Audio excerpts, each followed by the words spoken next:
Hello everyone, welcome to our YouTube channel Amit Patel physics.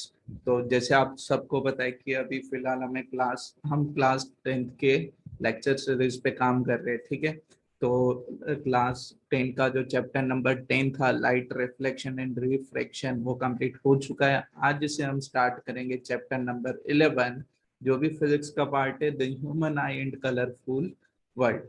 ठीक है, तो आज के सेशन के अंदर हम इंट्रोडक्शन एंड ह्यूमन आई के बारे में बात करेंगे। तो ऐसे ही मैं ये चैप्टर के लिए भी रिवीजन सीरीज लेके आऊंगा। और सबसे पहले खास बात बोली थी कि यहाँ पे जो भी मैं कंटेंट यूज करने वाला हूँ, ठीक है, तो वो लाइन टू लाइन आपकी टेक्स्ट बुक से, एनसीईआरटी से। ठीक है, आपको हर एक पॉइंट क्लियर होगा। चलो, तो आगे देखते हैं। तो थोड़ा सा इंट्रोडक्शन है मेरे बारे में, जैसे मैंने आपको चैप्टर नंबर 10 के अंदर भी बोला था। ठीक है, चलो। तो chapter number 11, human I and colourful world की, ये जो वर्ल्ड है, ठीक है, उनके अंदर जो भी नेचुरल फिनोमिनन है लाइट के रिलेटेड, ठीक है, वो भी हमें स्टडी करनी है। और सबसे पहली बात कि हमें सब जो दिख रहा है कि इतना ब्यूटीफुल जो नेचर है वो हम देख पाते हैं, ठीक है, पूरे वर्ल्ड को हम देख पाते हैं, तो ये किसकी वजह से पॉसिबल है? हमारी आइज की वजह से। क्लियर? तो उनके स्ट्रक्चर के बारे में भी स्टडी करेंगे। तो पूरे यूनिट का कंटेंट क्या रहेगा? तो ह्यूमन आई हमें स्टडी करना है। ठीक है, फिर जो डिफेक्टेड विजन है उसको हमें करेक्शन में लेना है, और पावर ऑफ अकोमोडेशन। ठीक है, क्लियर? तो पहले ह्यूमन आई स्टडी करेंगे, फिर पावर ऑफ अकोमोडेशन स्टडी होगा, फिर ये तीन डिसऑर्डर को हम स्टडी करने वाले हैं। फिर उनके बाद ऑप्टिकल फिनोमिनन है, ठीक है, जो लाइट रिलेटेड फिनोमिनन है नेचर के अंदर, जैसे कि डिस्पर्शन ऑफ व्हाइट लाइट है, rainbow, twinkling of star, sunrise and sunset होता है। ठीक है, क्लियर? स्कैटरिंग ऑफ लाइट के अंदर टेंडल इफेक्ट है, स्काई का जो ब्लू कलर है, उनके बारे में हम डिटेल में पूरा स्टडी करने वाले हैं। तो स्टार्ट करता हूँ मैं इंट्रोडक्शन से। तो जैसे आप सबको पता है कि आपको पूरा जो वर्ल्ड दिख रहा है, दैट इज ड्यू टू आई। ठीक है, तो ये ह्यूमन है आपकी most valuable and sensitive organ है। ठीक है अपना। क्लियर? कि आप पूरे वर्ल्ड को देखना चाहते हो, ठीक है, मतलब कि आपके आजू बाजू जो भी हो रहा है, ठीक है, जो भी इंसिडेंट हो रहे हैं, जो फिनोमिनन हो रही है, that is visible only due to human eye. ठीक है, क्लियर? यस और नो? हाँ, ऐसा हो सकता है कि अगर आप आंख बंद करो, ठीक है, तो ऑब्जेक्ट कोई, या तो कोई मटेरियल है, उनकी टेस्ट आ जाए, आपको टेस्ट ले सकते हो, ठीक है, उनका साउंड आपको आ सकता है, लेकिन आप उनको देख नहीं पाते। ठीक है, बिना देखे वो कौन से कलर की है, या तो उनका कलर क्या होगा, वो भी आपको पता नहीं चलेगा। यस और नो? तो पूरे ब्यूटीफुल वर्ल्ड को अगर आपको देखना है, तो आपका मोस्ट वैल्यूएबल ऑर्गन कौन सा है? ह्यूमन आई है। ठीक है, तो यहाँ पे इंट्रोडक्शन दिया आपको। देखो, यहाँ पे ह्यूमन आई के अंदर सब आपको पता है, ठीक है, ये नॉर्मल, ये तो होगा नहीं अपने स्टडी में, आईब्रो, ठीक है, आईलैश, ये सब नहीं स्टडी करना। हमें मेन ए वाले पार्ट पे फोकस करना है, इतने वाले पार्ट पे फोकस करना है। ठीक है, कि ह्यूमन आई के अंदर जो स्ट्रक्चर के अंदर उनके जो एलिमेंट्स हमें देखने हैं, ठीक है, क्लियर? कौन से इंपॉर्टेंट पार्ट्स है वो देखने हैं हमें। ठीक है, तो वो सब डिटेल में स्टडी करेंगे। क्लियर? तो नॉर्मली क्या होगा कि जब भी लाइट यहाँ से आपको इंसिडेंट होगी आई के ऊपर, तो उनकी एक इमेज क्रिएट होती है, कहाँ पे? बैक साइड पे एक मेम्ब्रेन होती है, रेटिना, उनके ऊपर। ठीक है, और वहां से वो लाइट सिग्नल को इलेक्ट्रिकल सिग्नल में कन्वर्ट करेगी, और फिर आगे जाके उनको फॉरवर्ड करती है। यस और नो? क्लियर? इतना सबको समझ में आ रहा है कि नहीं? क्लियर इतना? चलो, तो आगे आगे नेक्स्ट स्लाइड के अंदर हमें इनके हर एक पार्ट्स को स्टडी डिटेल में करना है। ठीक है, चलो, तो देखो, तो यहाँ पे सबसे पहले स्टार्ट करते हैं। तो देखो, ह्यूमन आई के अंदर जो इम्पोर्टेंट टर्म्स हमें स्टडी करने हैं, ठीक है, तो पहले तो देखो, ये सिंपल सा एक इंट्रोडक्शन है कि ह्यूमन आई आपकी क्या होगी? लाइट सेंसिटिव होगी, कैमरा की तरह काम करेगी, आपको जो भी ऑब्जेक्ट है उनकी इमेज बना के देती है। ठीक है, लेकिन उनके अंदर जो पार्ट्स है वो खास हमें स्टडी करने हैं। सबसे पहले होता है कॉर्निया। तो आप सबसे पहले, आप अगर मानो कि लाइट रे आपकी आइज के अंदर एंटर कर रही है, ठीक है, तो सबसे पहले जो, जहां से वो निकल पास होगी, वो होती है कॉर्निया। ठीक है, क्लियर। एक ट्रांसपेरेंट होती है और सबसे ज्यादा रिफ्रैक्शन इनका यहीं पे होगा। क्यों? क्योंकि पीछे, इनके पीछे कौन सी है? एक्वस ह्यूमर है, ठीक है। ये जो एक्वस ह्यूमर होती है यहाँ पे, वो लिक्विड, देखो यहाँ पे ये वाला, ये सेकंड बैक साइड पे कौन है? एक्वस ह्यूमर है, ठीक है। तो यहाँ पे लाइट जब भी एंटर करेगी, लाइट रे जब भी एंटर करेगी आई के अंदर, तो यहाँ पे रिफ्रैक्टिव इंडेक्स का चेंजेस सबसे ज्यादा होता है। तो ये जो एक्वस ह्यूमर है वो लिक्विड है, ठीक है। मोस्टली वो वाटर होता है और बाकी उनके अंदर प्रोटीन एंड विटामिन होते हैं। और वो कहाँ से निकलती है? यहाँ पे जो सिलियरी मसल्स है उनसे वो निकलती है, ठीक है, उनसे वो स्रावित होती है। Clear sir? यस और नो? तो यहाँ पे सबसे ज्यादा रिफ्रैक्शन होगा। तो एक्वस ह्यूमर क्लियर है आपको, ठीक है। कॉर्निया, कॉर्निया के बारे में मैंने बता दिया। फिर नेक्स्ट है आइरिस।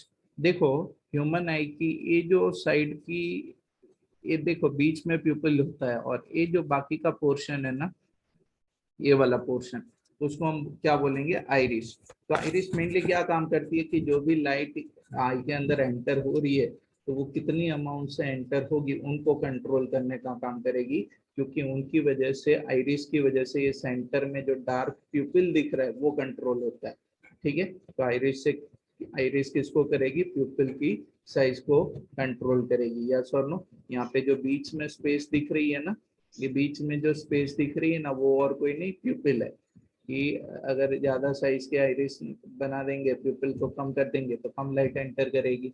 और अगर ऐसे बैक साइड जाएंगे तो प्यूपिल के अंदर से ज्यादा लाइट को वो क्या करवाएगी? इंसिडेंट करवाएगी। क्लियर? और बीच में कौन है? प्यूपिल है। यस और नो? क्लियर इतना? चलो फिर नेक्स्ट प्यूपिल के बारे में देखते हैं। तो ये बीच में जो होल है, ठीक है, वो आपको क्या, वो क्या होती है? प्यूपिल होती है, ठीक है। ये प्यूपिल मोस्टली कौन से कलर की रहेगी? ब्लैक कलर की रहेगी, जो कि वो लाइट उनके आजू बाजू की जो आइरिस होती है, ठीक है, तो वो उनसे एब्जॉर्ब करेगी या तो रिफ्लेक्ट करेगी। यस और नो? आइरिस क्या करेगी? हाँ के ना? लाइट उनके ऊपर स्ट्राइक होगी, या तो उनको ऑब्जर्व करेगी, या तो वो उनको क्या करेगी? रिफ्लेक्ट करेगी। यस और नो? क्लियर? आजू बाजू की लाइट्स। तो ये प्यूपिल यहाँ पे होल होगा। और फिर उनके आगे जो पार्ट है वो कौन है? लेंस, जिसको हम आई लेंस भी बोलते हैं, ठीक है।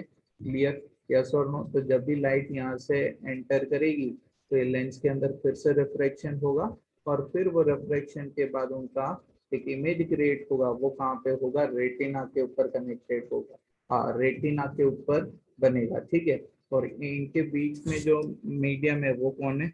विट्रस ह्यूमर है, ठीक है। तो वो विट्रस ह्यूमर का काम क्या होता है कि ये जो आई लेंस है, ठीक है, उनको सपोर्ट करने का काम होता है। और यहाँ पे जो एक्वस ह्यूमर है वो भी आई लेंस को सपोर्ट करती है। क्लियर? अब देखो कि हमें दूर का जो ऑब्जेक्ट है और पास का ऑब्जेक्ट है वो क्लियर दिखता है, ठीक है। तो वो क्यों? क्योंकि ये जो आई लेंस है उनकी फोकल लेंथ चेंज होती है। जब भी आप पास वाली ऑब्जेक्ट को देखोगे और जब भी आप दूर वाली ऑब्जेक्ट को देखोगे, तो ये जो आई लेंस होगा उनकी फोकल लेंथ क्या होगी?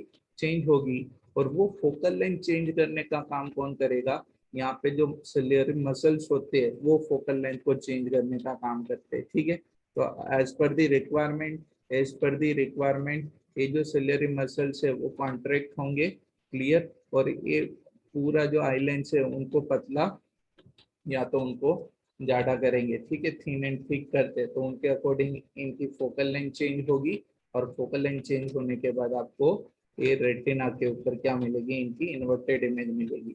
अब देखो, ये रेटिना का जो कनेक्शन होता है वो ऑप्टिकल नर्व्स के साथ कनेक्टेड होती है, ठीक है। और ऑप्टिक नर्व्स आपकी ब्रेन के साथ कनेक्टेड होती है। तो रेटिना से क्या होगा कि इनकी जो भी लाइट सिग्नल है, ठीक है, वो इलेक्ट्रिकल सिग्नल में ऑप्टिक नर्व थ्रू कहाँ तक जाएगी? ब्रेन तक जाएगी, ठीक है। और फिर वहां पे इमेज का क्या होगा? इंटरप्रेट होगी। यस और नो? तो यहाँ पे देख लो, तो सब वन बाय वन सारे पॉइंट हम लेते हैं, ठीक है। क्लियर? कि आगे की जो मेम्ब्रेन है, ठीक है, मैंने आपको जो बोली वो कौन है? कॉर्निया। यस और नो? सबसे पहले होगा, स्टार्टिंग में मैंने बोला कि जैसे लाइट आई के अंदर एंटर होती है तो सबसे पहले वो किसके साथ टच में आएगी, कांटेक्ट में आएगी? कॉर्निया के साथ। क्लियर? यस और नो? हाँ कि ना? और पूरी आई का ये जो होता है ना उसको हम क्या बोलते हैं, आईबॉल बोलते हैं, ठीक है। तो आईबॉल की जो साइज होती है अप्रोक्स कितनी होती है, 2.3 सेंटीमीटर के आजू बाजू। यस और no, clear. The crystalline lens merely provides the finer adjustment of focal length। मैंने आपको बोला ना कि ये जो आई लेंस है उनकी focal length ciliary muscles change करेंगे, ठीक है, as per the requirement, as per the requirement. Clear इतना। चलो फिर नेक्स्ट की, नेक्स्ट आइरिश। देखो यहाँ पे मैंने बोला था ना आइरिश कि यहाँ पे, एक मिनट, ओके, ये आइरिश। तो मैंने आपको बोला ना कि बीच में कौन है, प्यूपिल है, तो उनके आजू बाजू का ये जो पोर्शन है उसको हम क्या बोलते हैं, आइरिश बोलते हैं, ठीक है। ये जो यहाँ पे येलो कर रहा हूँ ना मैं, वो क्या होगी, आइरिश होगी। देखो यहाँ पे मैं चेंज कर रहा हूँ, ये क्या होगा, आइरिश होगा। क्लियर, इनके आजू बाजू का ये पोर्शन। क्लियर। तो आइरिश का काम क्या होता है, मैंने आपको आगे भी एक्सप्लेन किया कि ये जो प्यूपिल की साइज है, ये प्यूपिल की जो साइज है उनको कंट्रोल करने का काम कौन करेगी, आइरिश करेगी, ठीक है। ये प्यूपिल की साइज को बड़ा छोटा काम करने का काम कौन करेगा, या आइरिश करेगा, ठीक है। क्लियर। अगर प्यूपिल की साइज कंट्रोल होगी तो यहाँ से जो लाइट एंटर होने वाली है, ठीक है, अंदर, वो कंट्रोल हो जाएगी। यस और नो। अगर प्यूपिल का साइज बड़ा बनेगा तो ज्यादा लाइट एंटर करेगी, अगर प्यूपिल की साइज कम होगी तो कम लाइट उनके अंदर एंटर करेगी। यस और नो। और पीछे कौन होगा, लेंस होगा। क्लियर। तो देखो आइरिश का काम क्या है, आइरिश का काम क्या है कि प्यूपिल की साइज को कंट्रोल करना। और प्यूपिल क्या करेगा कि कितनी लाइट एंटर करेगी आई के अंदर, वो कंट्रोल कौन करेगा, प्यूपिल करेगा। प्यूपिल को कौन कंट्रोल करेगा, आइरिश करेगा। यस और नो। क्लियर। फिर लेंस, लेंस के रिफ्रैक्शन के बाद इमेज कहाँ पे मिलेगी, रेटिना पे मिलेगी। तो ये रेटिना, रेटिना एक मेम्ब्रेन है, ठीक है, क्लियर, जिसके अंदर number of light sensitive sales होती है। तो जब भी यहाँ से लाइट इंसिडेंट होगी और बैक साइड में हम बोलते हैं कि रेटिना के ऊपर इमेज बनती है, ठीक है। तो क्या होगा कि जब भी रेटिना के ऊपर लाइट इंसिडेंट होगी तो उनके जो लाइट सेंसिटिव सेल्स है वो एक्टिवेट हो जाते हैं, और वो ऑप्टिकल सिग्नल को कौन से सिग्नल में कन्वर्ट कर देते हैं, इलेक्ट्रिकल सिग्नल में। यस और नो। क्लियर। और ये इलेक्ट्रिकल सिग्नल फिर रेटिना के साथ जो ऑप्टिक्स नर्व्स कनेक्टेड होती है उनके थ्रू कहाँ पे जाएगा, ब्रेन तक जाएगा, ठीक है। और ब्रेन क्या करेगा, ये सिग्नल से फाइनल इंफॉर्मेशन और आपको एक इमेज इंटरप्रेट करके देगा, ठीक है। क्लियर। तो वहां से आपको ऑब्जेक्ट, मतलब एक्चुअल जो ऑब्जेक्ट दिख रहे हैं उनको आपको इमेजिनरी फॉर्म दिखेगा। यस और नो। तो ये ह्यूमन आई थी। क्लियर। तो ह्यूमन आई के अंदर आपको खास याद रखना है कौन सा पार्ट क्या काम कर रहा है, ठीक है। तो मैंने जैसे आपको स्टार्टिंग में बोला, देखो फिर से क्विक रिवाइज करवा देता हूँ मैं आप लोगों को यहाँ पे। क्लियर। कि इनके अंदर जो खास ध्यान देना है वो कौन है, सिलियरी मसल्स के बारे में, लेंस के बारे में, ठीक है। यहाँ पे सिलियरी मसल्स के बारे में आपकी टेक्स्ट बुक में इतना ज्यादा दिया नहीं है, लेकिन वही सबसे खास है, ठीक है। तो आगे का जो पोर्शन होगा वो कॉर्निया होगा। क्लियर। फिर एक्वस ह्यूमर है, ठीक है। और फिर यहाँ पे बीच में जो ये पोर्शन, ये जो पोर्शन दिख रहा है ना वो प्यूपिल है, और ये जो दिख रही है ना वो आइरिश है। ये कौन है, आइरिश है, ठीक है। देखो ये साइड सेक्शन से दिखा रहे हैं ना आपको, और बैक साइड पे कौन है, लेंस है। और ये कौन है, सिलियरी मसल्स है, जो आइस को अकॉर्डिंग टू विजन उनकी फोकल लेंथ क्या करने में हेल्प करते, चेंज करने में हेल्प करते, ठीक है। जब भी डिफेक्ट हम स्टडी करेंगे तो उनके अंदर काफी डिटेल में मैं आपको बोलूंगा कैसे वो फोकल लेंथ को चेंज करते हैं। क्लियर इतना, ठीक है।